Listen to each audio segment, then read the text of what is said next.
Pittsburgh Steelers fans, what's going on? This is Jeff Hartman, senior editor at BehindTheSteelCurtain.com, with you for another episode of the Steelers preview. You can call me Shiesty Jeff with my George Pickens mask on. That's right. I'm a man of my word. Joining me, as always, Bryan Anthony Davis. What's up, Bryan? Man, I wish you were not a man of your word, because I can't look at that without laughing like crazy. And here's the thing. If people find out, they're going to be like, hey, we don't need to download it. Let's go look at it on YouTube. As the podcast producer, you're killing me. And Dave Schofield. What's going on, Dave? I'll just say this. You really don't want to see this. So therefore, I encourage the downloading of the audio podcast from this coming out. But of course, we have our loyal both Facebook Live and YouTube chat folks. So it's very nice to be with you all tonight. Yes, for sure. Outside of my apparel for the evening, we were just talking before we came on the air about what's coming up for the Steelers in terms of organized team activities. And honestly, no one knows. The Steelers official website has multiple dates for mini camp. It used to be that there was a whole full week of OTAs next week, which was 4 workouts, which would make 10, which is what they're supposed to have. And then after that was 3 days of mini camp. And now the website's saying it's next week. We're trying to give you the most accurate information we can, but we're not getting accurate information either. So we're going to try to get down to the bottom of this. But either ways, OTAs, the second week is done. 6 workouts in the books.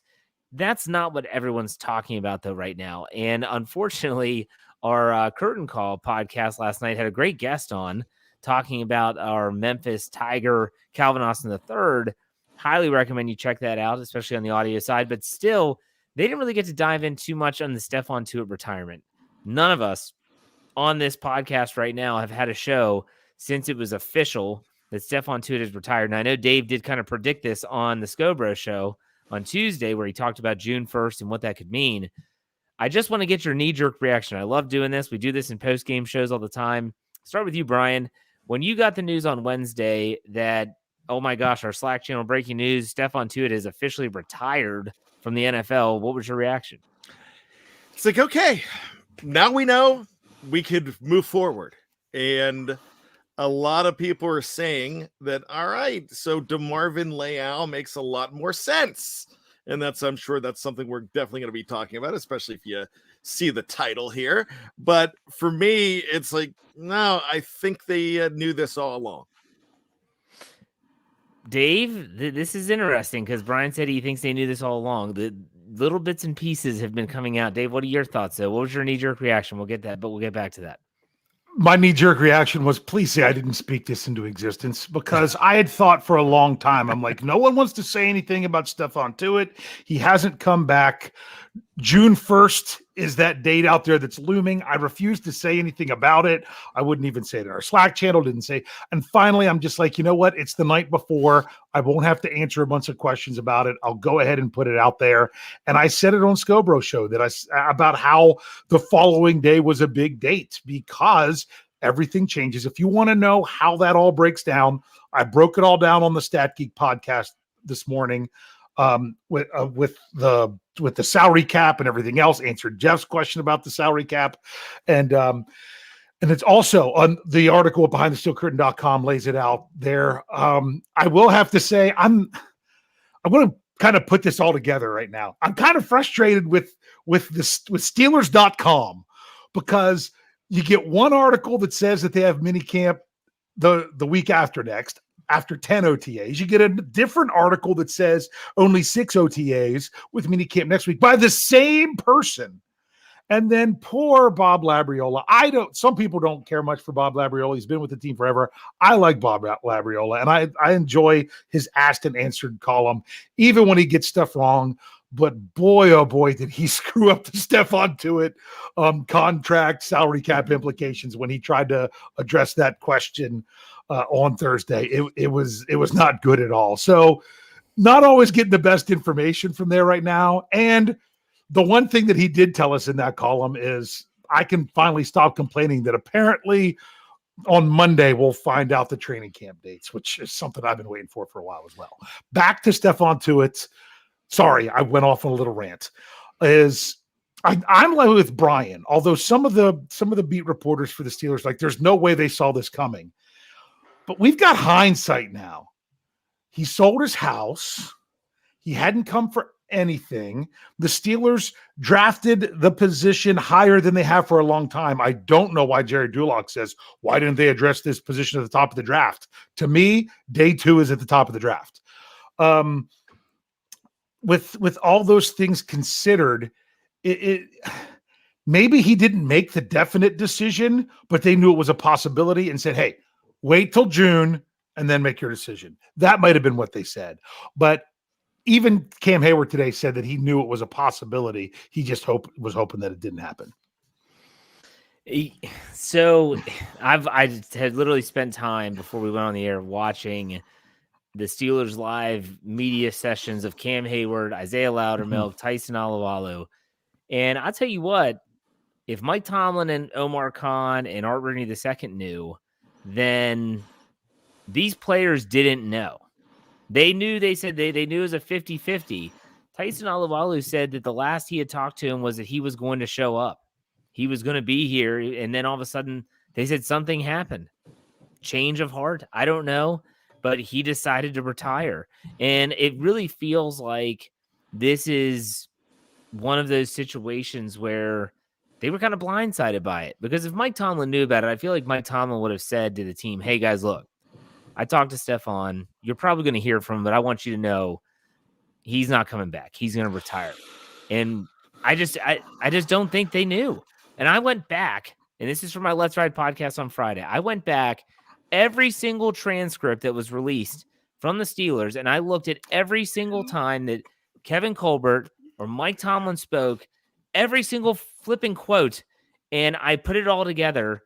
There was nothing in any of those quotes that they provided that gave even an inkling that they had an idea that this could be the end result. Yeah, they could have known maybe he won't come back right away. We're not sure what his health is, but I don't know. I don't think like the thought of the Steelers knew this was coming. Yeah, they could have had the whole he sold his house, but people sell their house all the time and they just get another one. There were some inklings, but the quotes don't align to me. Dave, what were you going to say? Well, I feel like I'm not giving Bryan a chance to say anything, but could they? If it was a possibility, there was no way they could give that inkling. If there was any chance he could come back, because then if he's not performing, what's everyone going to say? Oh, his heart wasn't really into it and they convinced him to come back. If this being a possibility at all, they couldn't let this get out. They could not let it even be thought about that he was considering retirement unless he actually retired. But that's my opinion. And I will say one thing, Jeff. When we did our 53-man roster, who was kind of leery of counting Stephon Tuitt as coming back? You were, for sure. This was always in the back of my head that I was hoping that June 1st came and we didn't hear anything because I had a feeling if it was going to happen, that's the day it was going to be. Bryan, what are your thoughts on whether the Steelers knew or not prior to this actually happening? Well, first off, I thought he was coming back. I was listening to everything, and I like how Cam Hayward said today is like, well, if you want to call me a liar, you can call me a liar. This is what I was hoping for. The reason I think that they knew, and this is a small little limb that I'm going to go out. It's thin, but I'm going to compare it to something that it's not the same, but think about it this way. It's like HIPAA. Okay. He goes to the organization. He says, I might be 70-30 coming back. I might be 60-40 coming back, but I want to keep this between us. So when you don't disclose that stuff to the other players because he's an employee. I cannot disclose information that I talked about with one of my podcasters that is, thinking of leaving and tell everybody else, whoa, he's thinking of leaving. He's talking about this. He doesn't know. I can't do that. Not that I have that going on, but if they disclose something to me, or if somebody discloses something to Jeff or Dave, hey, I'm thinking about this. We can't go to the group and tell them that because it's the same type of business. So if something's going on like that, they can't disclose those conversations that Stephon Tuitt's having with them. So a lot, I saw some people come up with, now this makes the DeMarvin Leal pick make a whole lot more sense. I kind of thought they were going to pick a guy like that pretty high, because we talked about that at the beginning. I mean, a lot of people thought they were going with Devontae Wyatt. A lot of people thought they were going to go in that direction, go pretty high with a defensive lineman. And like Dave said, third round's high. A lot of people had a third round grade, a first round grade on Leal. If he wasn't smoking weed in December and getting busted with it, he could have been a first rounder. That's one of those situations where he could have been picked a lot higher too. The guy has talent, and I know we'll be talking about him later, but I really feel that they felt that this was one of those situations where it was more likely than not that Stephon Tuitt was going to hang it up, because I guarantee you they've had conversations all along. So my knee-jerk reaction was, this sucks. And everyone's like, Yeah. oh, well, they're good. No, my first reaction was that my phone goes off. I'm at work, my other job, and I look and like, well, this sucks. It sucks. It sucks all the way around, because we're fans of the Steelers. We wish him nothing but the best. But I will say this. He did the Steelers a solid. He waited till June 1st. Dave talked about that in his podcast, wrote the article, helps the Steelers out financially, right, Dave? Yeah, I mean, the money is all going to come due, because that was the other Right. thing I addressed, that, you don't pay a player money and it never count on the salary cap unless it's a veteran salary benefit, which is a whole different story. Yeah. But people have to remember, Stephon Tuitt's not collecting another dime from the Steelers. This was all money that had already been paid, that they've pushed into the future. Now it can go into both this year and next year. Now, does it mean the Steelers need to spend that money? They might keep that money and roll it over to pay for next year when it's there. But that amount, I'm pretty sure, was $4.755, if I remember correctly. That amount that's going to be in 2023 is the same amount that was going to be in dead money in 2023 if Stephon Tuitt played this year and then didn't sign a new contract, because that was just from the void years that they added last year. So it gives them a little bit more cap relief now, but at the same time, if they decide they want to roll it to just kind of cover it, I get it. But they have a lot of options. But the other thing is, as everyone's that was saying, not everyone's saying this, but the people that were saying, oh, well, why he held him hostage for so long, it would have been nice to know this before the draft or free agency. The Steelers still could have done that stuff with the draft or free agency. They still had the money.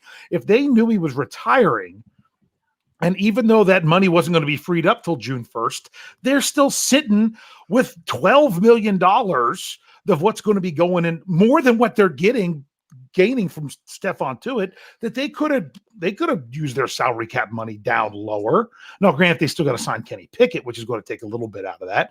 But they could have spent that money then and know that this was coming June 1st. So it's not, and some people are like, oh, a day after what's his name? I can't remember, Hicks signed with Tampa. Yeah. They could have signed him a week ago. And if they knew this was coming. And that's the one thing that makes me think, well, maybe they didn't, or maybe they didn't want to tip their hand, or maybe they already realized that they have a lot of players in this position group, that the only way you really bring somebody in is if you are going to have a significant upgrade. Well, I think the other way that Stephon Tuitt, outside of the June 1st designation type deal, is that he did the Steelers a solid, is he didn't do them the way Vince Williams did them last year. Oh, and that is on the eve of training camp. You say, oh, hey, guys, by the way, I'm not coming in. I'm done. And now all of a sudden the Steelers are sitting there thinking, wait, what? What are we going to do? Like, there's no one on the market that's a huge – you were the guy that we wanted in the middle next to Devin Bush. They have to go for Joe Schobert. At least he gives them time to even entertain bringing in an outside player, something they did not have last year when Vince Williams bolted right before training camp. So let me ask you all this. Brian, we'll start with you. If you are Omar Khan, and this, let's keep in mind that this is Omar Khan now. This is not Kevin Colbert. This is his first big situation that he has to deal with. Are you looking at an outside player, or are you saying, I'm gonna be patient, I'm gonna see what we have, and see how it plays out. How are you, if you are Omar Khan, playing your hand right now? Dave brought up Hakeem Hicks. I mixed those up. There was a Hakeem Nicks. He brought up Hicks. A buddy of mine said, well, if they would have known this yesterday, they could have signed him before Tampa did. No, I don't think they would have. I really actually think that they should not do anything right now. And everybody, all my friends and people were telling me, well, they need to go look at this guy. They need to go look at this guy. First of all, if he's available on June 1st, there's a reason he's on that clearance rack. There's a reason that man is there. And when you look at what they have and what they put together, it's true, they could get into a situation where they're screwed if somebody goes down like Tyson did in week 2 last year and not having Tuitt back at all. But Dave keeps bringing this up, and I love that he says this. Kevin Colbert was saying it. Everybody talks about Chris Wormley being there. Chris Wormley was very good against the run.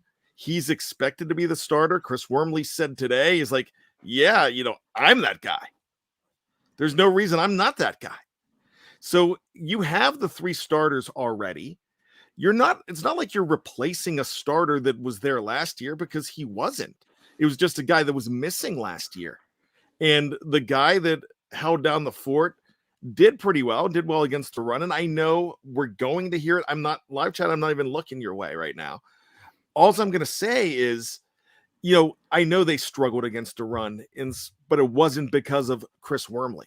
Chris Wormley was decent against the run. Chris Wormley wasn't the pass rusher. He didn't get to the quarterback, but he did well against the run. So I'm looking at these guys. I mean, there's a few guys that look pretty good. Of course, I'd love to see Donkey Kong Sue. I mean, that would be awesome to see a guy like that in there, but he's 35 years old, and you've got an aging line already. When you invest a 4th-round pick and a 5th-round pick in an Isaiah Loudermilk, and you say that this guy's coming on, then you got to feel pretty good about that. When you have him on Travius Adams that you brought back for another year and everybody was very high on, there's another guy there. Those two don't have to start. When you draft DeMarvin Leal in the 3rd round, and he could be a possible starter in the future, then that's guy number 6. You're likely not keeping 7. The Davises might not make this team. That's 8. That's 7 and number 7 and number 8 now. So there's a lot of guys on that defensive line. Why really bring another one in?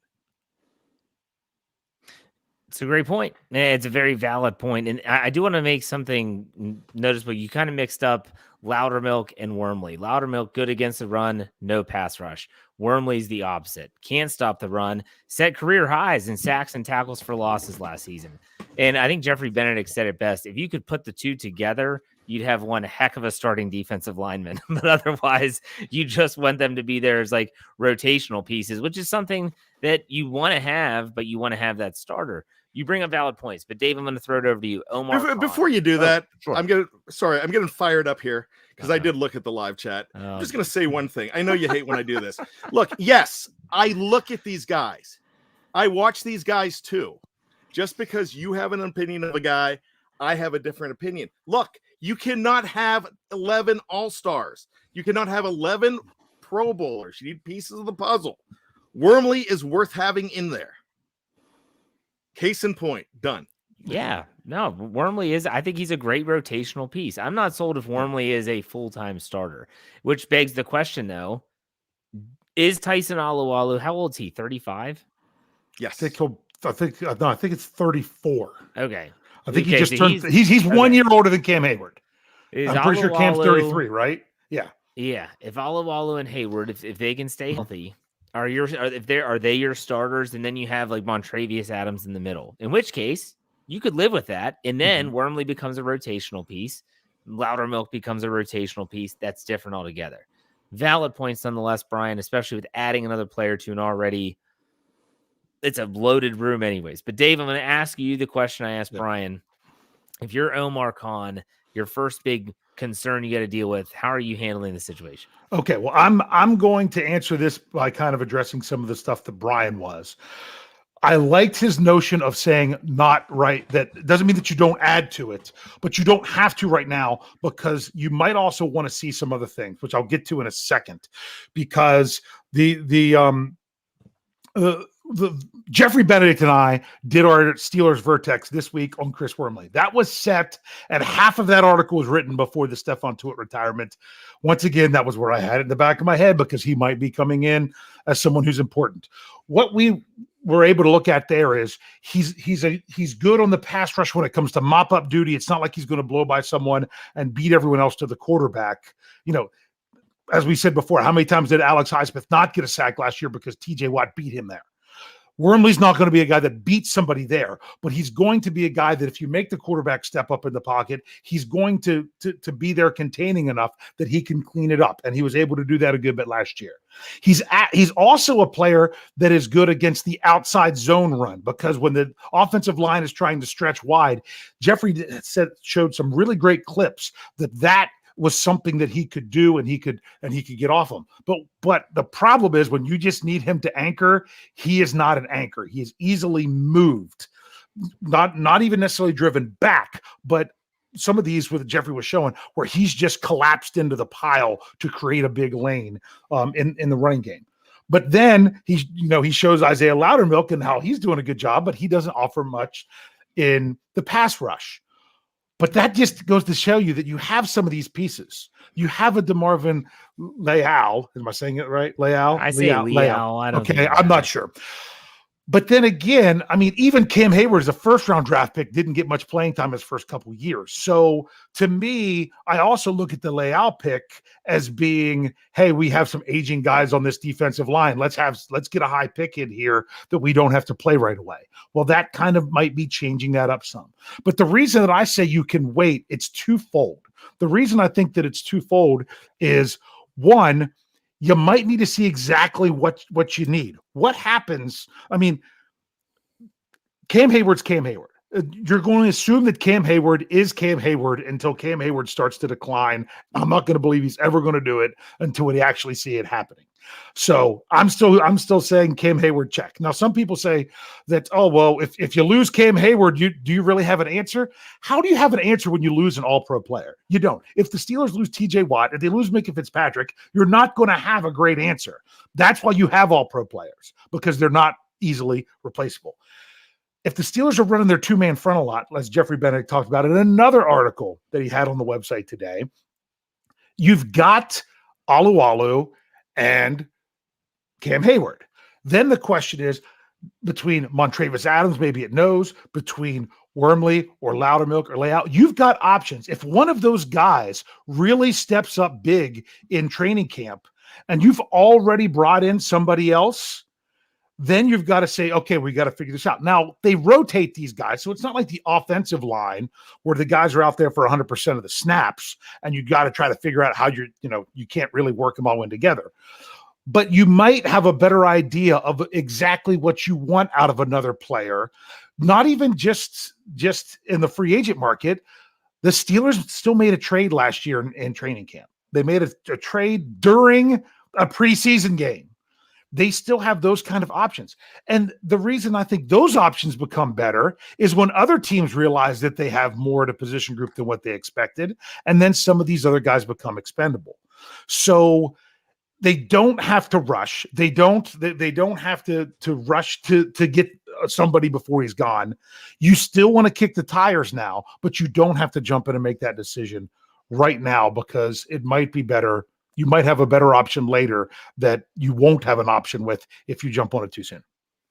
But Dave, I have to ask you. I kind of went off a little bit. That's fine. You bring up like waiting, and I get it. I understand that they made a trade last year and they got Joe Schobert. What did we always say though? And what did the coaches say? He's trying to get on a moving train. He's behind. Yeah. He's got to learn the system, all this stuff. But at the same time, it's what? But who did they not say that about? Montravius Adams. Well, but you know it's why? It's a whole different beast when you're talking about the defensive line versus linebacker. He was a nose. He was playing nose, and that's when he said, "Oh, if you just basically just stay in your gap." Yeah, he's like, you're playing a gap. Go. I guess my thought is like, if you're going to make a move, you want to make the move sooner rather than later, though. if you're not sure for making a move, I could see waiting. But if Omar Khan's sitting there and he goes, look, we have just over, let's see, I looked at your article, I wrote it down, just over $20 million in cap space. But they're still going to need 10 of that. I understand that. So, yeah. I understand that. But all these players that are available, let me read you some names. Eddie Goldman, Brandon Williams, Ndamukong Suh, Linval Joseph, Steve McClendon, remember him? Yep. Nick Williams, remember him? Larry how do you say? I'm not asking David. See, and if they brought him Ogunjobi, I'd be fine with that. Malik Jackson, Sheldon Richardson, that star Lutulei, wherever it is from Buffalo. Then a lot of these guys are banged up. I think it was Larry Ogunjobi that didn't pass a physical with the Bears or something like that. It's a foot injury. And so there's a reason why they are still available. But at the same time, let's say it's someone like Ndamukong Suh, who's not hurt, who played last season for the Tampa Bay Buccaneers. Steve McClendon played for the Tampa Bay Bucs last year as well. I feel like you want to get them in the system and you want to make sure that, hey, we're going to make this move. We weren't really sure about all this stuff. So let's get our ducks in a row now. Brian, what are your thoughts on that? If you want to bring one in, if you really want to bring an old guy in or a guy that's hurt, Ogunjobi, he did fail out physical. Those guys are out there for a reason, and a lot of the times when you bring them in now, they don't really do an amazing amount of much. You might see them bringing in a guy you'd never heard of, like a Montravis Adams. You might see a guy like that might fall off a truck somewhere around August 27th. That could be something. But like you mentioned, when you brought in Joe Schobert last year, when you brought in Vance McDonald in 2017, yes, I know he's a tight end. When you bring in any guy, Ryan Switzer, when you bring him that late into camp, it takes those guys so much time to get it together. You just don't jump into a system and learn it right away and do well. You need that full camp. So you're right. If you do something, do it now. I just don't think they really need to do it because they have some other guys. A lot of people think that they just have these guys that aren't worth anything, but to the Steelers, they're worth something. They spend cap on these guys. They spend draft capital on these guys. Look at the Loudermilk situation. So I'm reading where he's never going to start, but are we going to give this guy a second camp? Are we going to go ahead and give these guys a chance? Or, are we throwing DeMarvin Leal away right now because somebody's mentioning that he's never going to be a starter in this league? Well, I think they know a little bit more than all of us. Well, that's a great transition into the second topic we wanted to discuss, and that is the Steelers' third-round draft pick out of Texas A&M. Boy, they've gotten a lot of A&M boys last 2 years, if you think about it, between Dan Moore, Buddy Johnson, and now Leal. And they also have a pass rusher that was from A&M that made the team as an undrafted rookie free agent. So anyways, 90-man roster. That's neither here nor there. When they made the pick of Leal, I know what I was thinking. Do you think it was the Steelers maybe saying like, this might not work out with Tuitt, or do you just think he was a good value pick? Dave, we'll start with you. Well, originally I thought it was a good value pick, one. And two, you've got to look at it as saying your main guys were 33, 34, and if Tuitt would have played 29. You've got to infuse it somehow, and it's all if you think they're ready to go right away or if they're not. So it's difficult to see exactly how it was, and you could try to read into it with the whole Tuitt situation, but he's here. He's got an opportunity to come in and get some snaps. So I see it as they invested in the position, because to me, anytime it's day one or day two of the draft, I know it wasn't always 3 days, but what is now day one or day two of the draft? I feel like those are significant positions why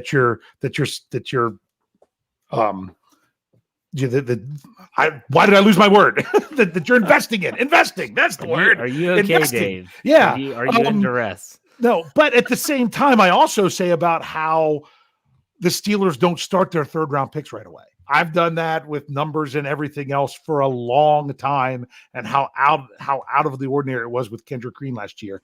Even Javon Hargrave, it took him. I mean, he didn't start the first game only because they didn't start with a nose tackle, but he was ready to go. So is Leal going to be like another third round pick in Javon Hargrave and ready to contribute right away? Or is he going to be a Cam Hayward that takes a couple years until he really gets into it? That's ultimately going to be the big question. Brian, I'll throw it over to you and your thoughts on the Leal selection in the third round, day 2. What were your thoughts when it happened? My thoughts were, I don't know too much about this guy, so I better read and find out a whole lot about him really quick. And what I read, I thought he was a good value pick, like Dave just mentioned.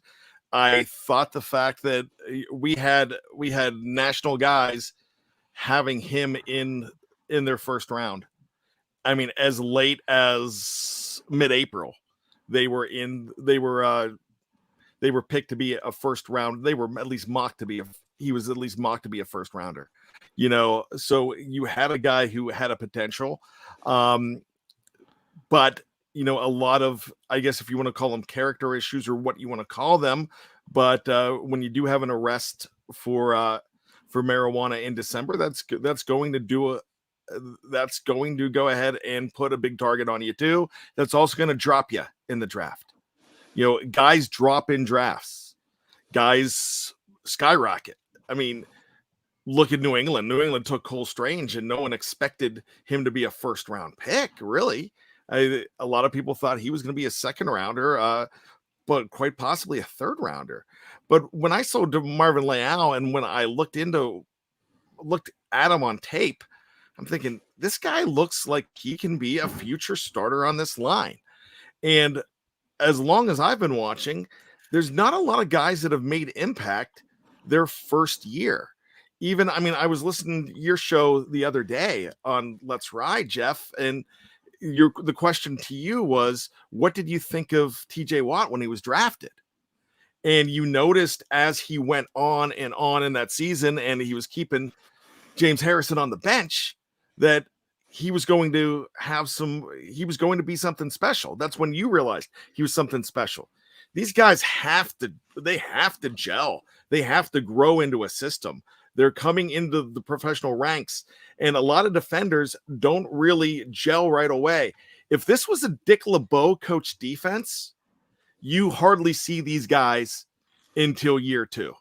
We saw that with Troy Polamalu. A lot of people were throwing out that B word with Troy Polamalu because they just didn't see him. We revere Cam Hayward today. A lot of people thought that was a joke of a pick, and a lot of people thought that pick wasn't going to work out because even in year number 2, he did not command the attention on the defensive line. He was not the number 1 guy for a while.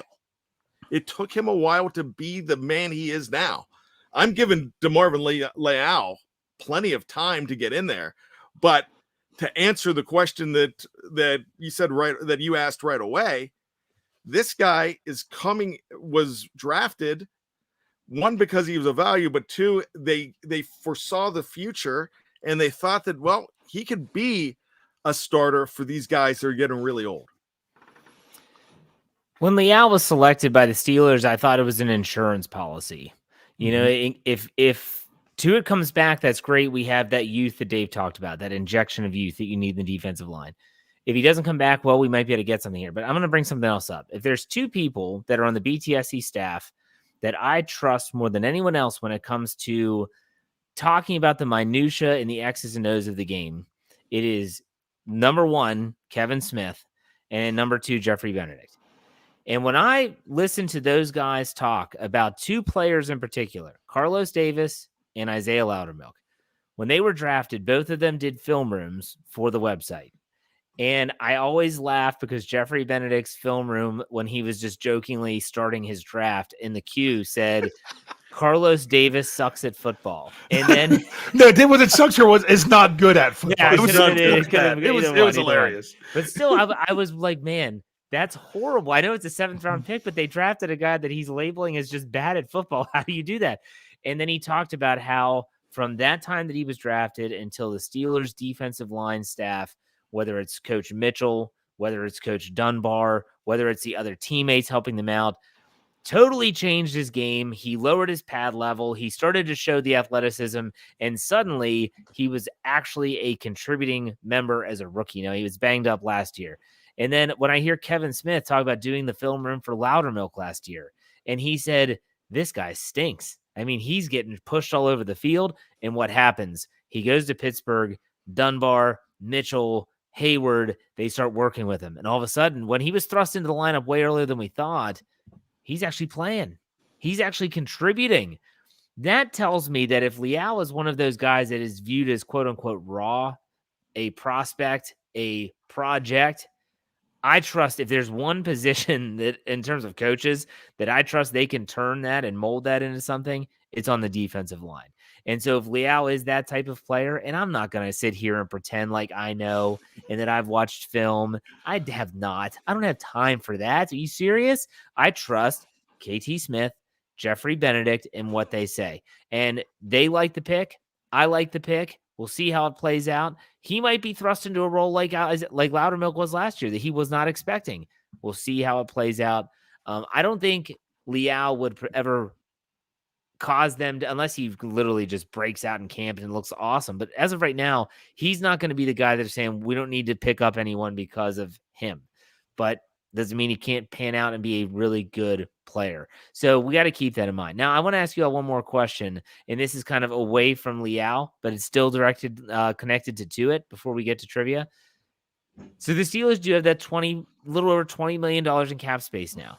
And I know the $10 million is going to go to the rookies and all that stuff. And the practice squad, okay, practice squad, yeah, yeah, all the other stuff, other stuff.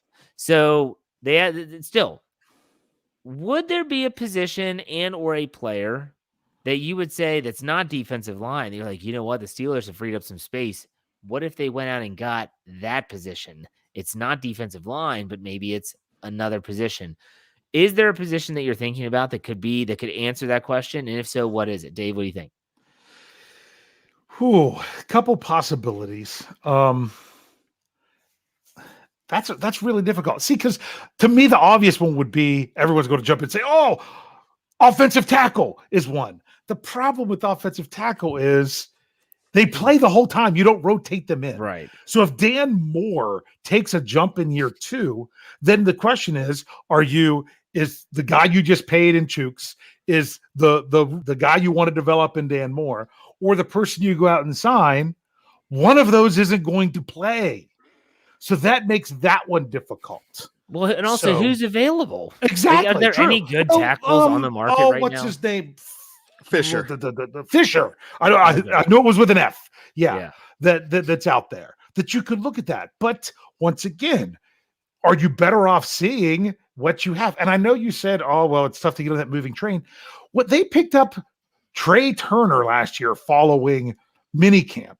And even he was saying, being picked up in June, how far he was already behind. So no matter what, if you do it in June or in August, they're still going to be behind that if you would have had them in March.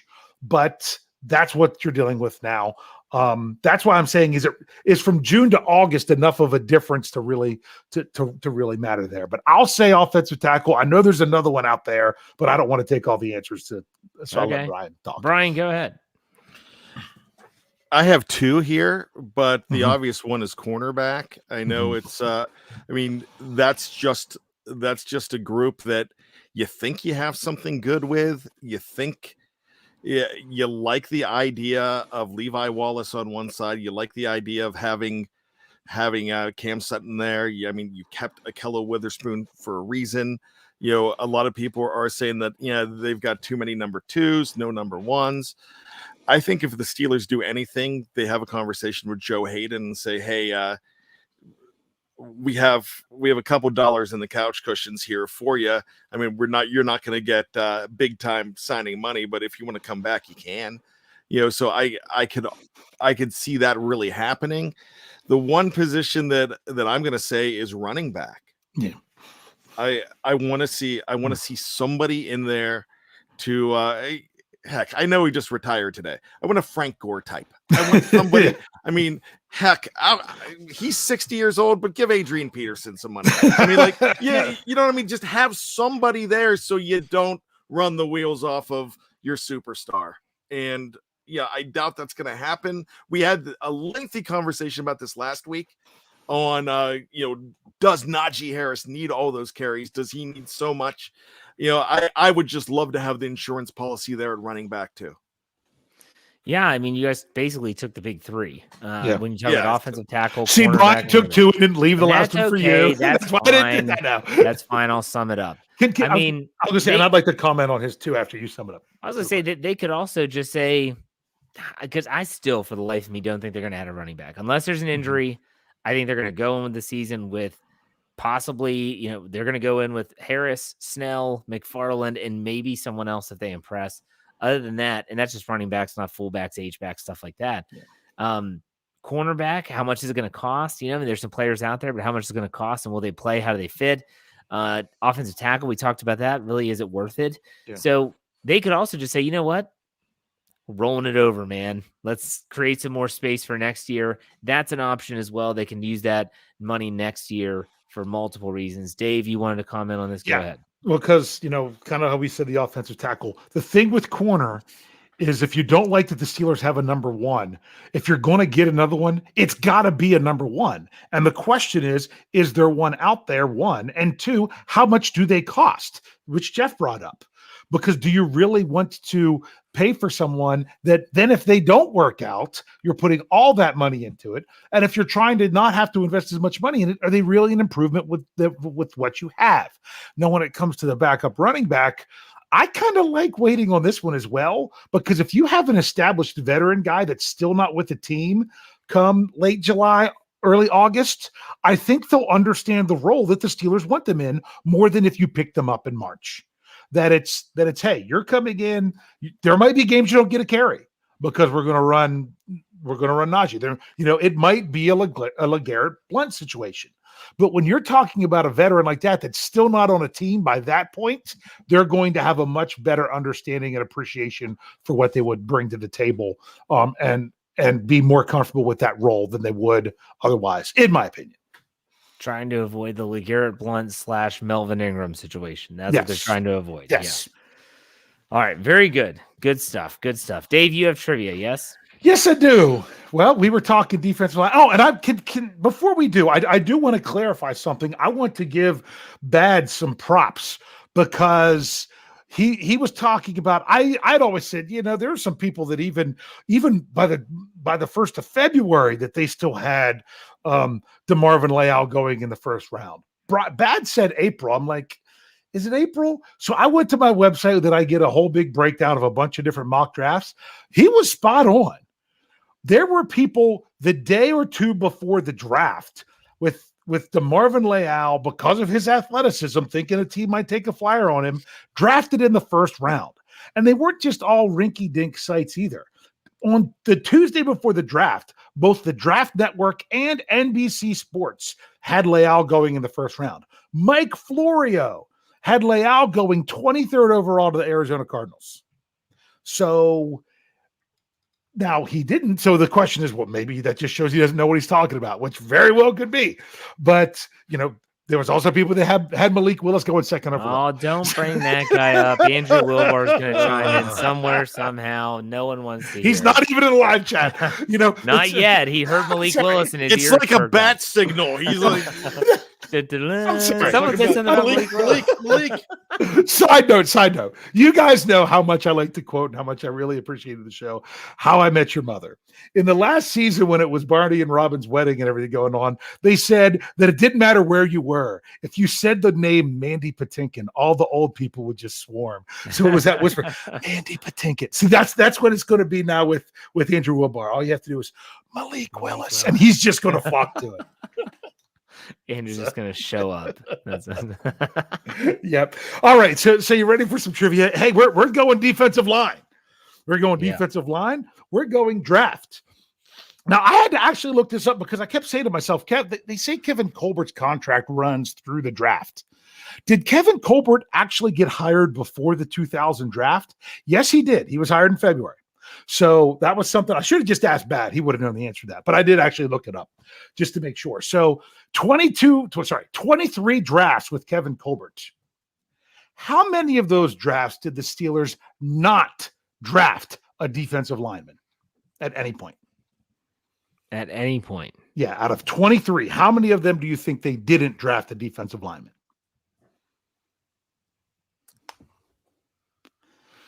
Brad's going through them in his head. Don't worry, I'm going to ask you then years after that. I'll take a quarter of them. So let's just round it up. Let's say 6.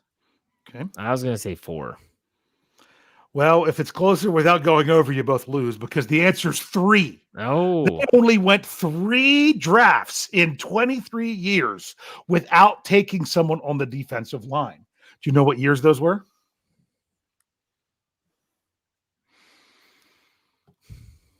I have the tab up of the Steelers draft history, but I'm not. So do I. Because I used it, yeah. Because I used it to do this. Where do you have that? Do you have that on Pro Football Reference? Yeah, that's what, I have that too. I love that. I love that page. So, did they draft one in 2020? Yes. Yes, they did. Davis. So I'm going to go. Okay. I'm going to say 2019 might be one of them. 2019. Hold on, because I want to tell you which players they were. 2019, they drafted Isaiah Buggs. Ah, okay. From Alabama. Mm-hmm. And then 18 was Frazier. Yes. Also 7. from down goes Frazier. Down goes Frazier. So that means you're getting close. So it's got to be 17. 2017, they did not. One of the other 2 years is pretty simple, and I'll give you hints because they hardly drafted any players. 2004.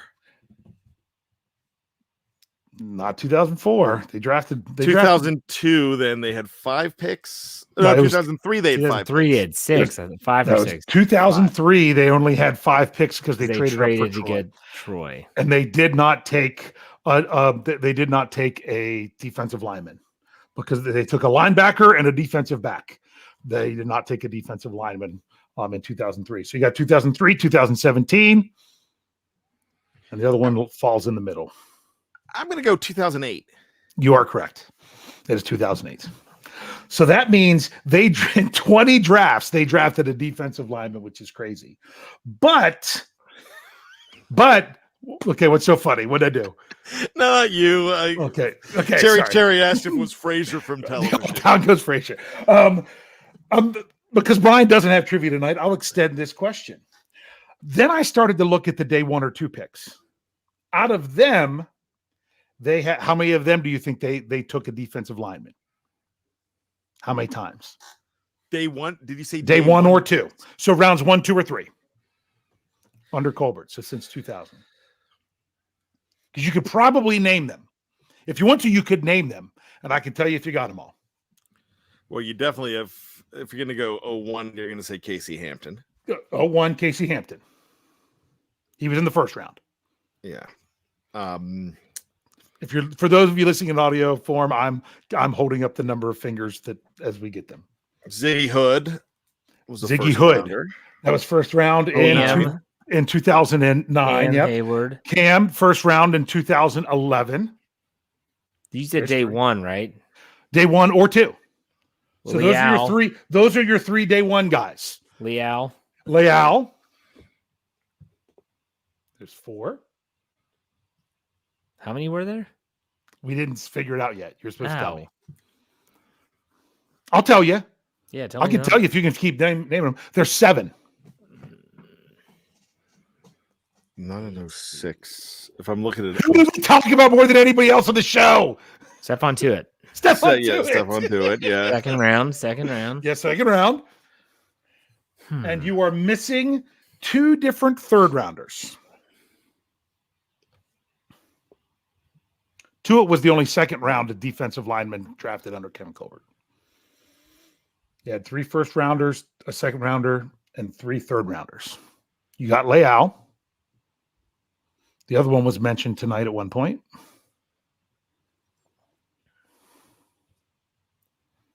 Was it with the free agents? No, Hargraves. Javon Hargrave. Go on, yeah. Yep, in 2016. And the last one I didn't know if I wouldn't have had it in front of me. Give me the year. 2000. Plexico went 1. Marvell Smith went 2. They had 2 third-round picks, the second of which was Hank Poteet. So we went between Marvell Smith and Hank Poteet. I'm out. I don't know. That would be Kendrick Clancy. KC. Mississippi State, I think, or it was Mississippi. Hold on. Let me see. I clicked off. Mississippi. Ole Miss. okay. So there you go. You were the right state, just not with the state. So that's interesting. So it's a position that they invest in often, but they don't always go high. But if you look at that list, my goodness, of the 3 first rounders, 2 of the 3 did a great job. I mean, I'm not saying Ziggy Hood was bad. I'm just saying he's not on the same level as Cam Hayward and Casey Hampton. And the second rounder, when he played, was good. And then the 2 other third rounders, you got Javon Hargrave on one end. You got Kendrick Clancy, who didn't start until he left the Steelers after his rookie deal. So we'll see what happens with Leal. There you go. All right. Brian, final thoughts. Go for it. All right, I'll be quick here. A lot of people are a little upset about the whole Stephon Tuitt retirement. A lot of people are taking it personally, which I don't quite understand. And a lot of people think that the Steelers, if they did know this, that they should be telling us this stuff, that they should be disclosing everything that's going on. I get it. We feel like we're stockholders in the company because we're season ticket holders, or we buy jerseys, or we buy the NFL package, or we support the team. And I understand that, but they don't have to tell us anything. In fact, I don't want them telling us stuff. I don't want them disclosing the inner workings of stuff while it's still going on. I don't want that, because if we know, then 31 other general managers know, 31 other organizations know, and you can't do business that way. You've got to do business smart. So don't take it personally when the Steelers don't disclose everything that's going on until it happens, because that would be bad for business. Dave, final thoughts. First of all, I have to say, Brian, I agree with what you just said. I thank you very much for saying it. And so now I don't have to. What I'm now going to say, as much as, we talked about DeMarvin Leal, this really has come down to the living in a world where Stephon Tuitt is no longer an option for the Pittsburgh Steelers. How much did we talk about so far this offseason? So much of this defense really hinges on the return of Stephon Tuitt. It so hinges on the return of Stephon Tuitt. Guess what? There is no return of Stephon Tuitt. To me, not everything, but a lot of the defense now hinges on the return and play of Tyson Alualu. That is going to be a really big factor, because if the Steelers are going to have improved defensive line play, then Alualu needs to come back after the injury at a level close to what he was before he was hurt, which is asking a lot for someone of that age. So I understand why Steelers fans' confidence is wavering in that, because of that whole situation. But that's really what I think is now one of the biggest questions going into this season is, what can the Steelers get out of Tyson Alualu? Find yourself being a little down in the dumps about this whole situation, maybe not being too optimistic. You want a good chuckle? Go to the Steelers Twitter page, scroll down earlier in the week, closer to the weekend, you got to watch the video they released of Pat Freiermuth mic'd up. It is hysterical. He and Zach Gentry should just do a show. It would be, whether it's him picking on Kenny Pickett about his hair, beating Penn State, talking to Matt Canada about his website. He's telling him that he's mic'd up for his own website. It's hysterical. So go check it out. That's just funny. All right. Very good show, gentlemen. And we'll be back for another Steelers preview next week. Dave, why don't you send us out? Hey. All right. Take it easy, everyone. Go